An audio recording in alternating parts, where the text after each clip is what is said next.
মুসা আলাইহিস সালামে এই আল্লাহ রিজিক আল্লাহ এই কোন এলাকার মধ্যে যে আপনি ঝড় তুফান দেন তখন দি বালা মানুষের ঘরও ভাঙ্গা যায়, খারাপ মানুষের ঘরও ভাঙ্গা যায়, বালা মানুষের দুষ্টা গীতা ইমাম সাহেবের ঘরও ভাঙ্গা যায়, ফিরসা বুজুরের ঘরও ভাঙ্গা যায়, বদমাস সুরডা হাইতের ঘরও তো ভাঙ্গে। তো ইমাম সাহেবের দুষ্টা গীতা আপনি বদমাস সুর ডাহাইতে তার ঘর তুফান দেওয়া গেলাইছেন, এটা তো আমরা কেউ কিছু কই না। তো ইমাম সাহেবের ঘর ভাঙলো গেলে আচ্ছা এটা তুমি কয়েকদিন পরে জবাব নিও, এটা অহন মাত্য না, এটা দুমদরা তো আমি মনে করে জবাব দেন। আল্লাহর কি কুদরত, কয়দিন পরে মুসা নবীর একটা ফিফরায় কামড় দিছে।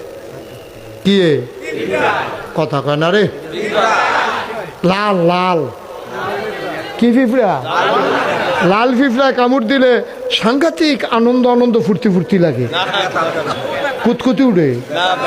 তো এমন ব্যথা পায় মুসা নবী করে তো সাতানবিনি আরও গিয়া দিছে ফিফরায় কামড়, গিয়া দে ফিফরার বাসাটা লাগা জাগাত মুড়াইয়া জোতা দিয়া ফিটটা ফানি ডাইল্লা, মানে ফিফরার বংশ ধ্বংস। আল্লাহ ডাকে মুসা কয়ো আল্লাহ আমি তখন ফিফরার কাছে না, ফিফরায় কামড় দিছিল কয়টা, কয় একটাই না, কয় কারবারটা কিতা করলো মারছো কয়টা, আল্লাহ দেখতে বেড়ালেছি কই দে প্রশ্নের জবাব।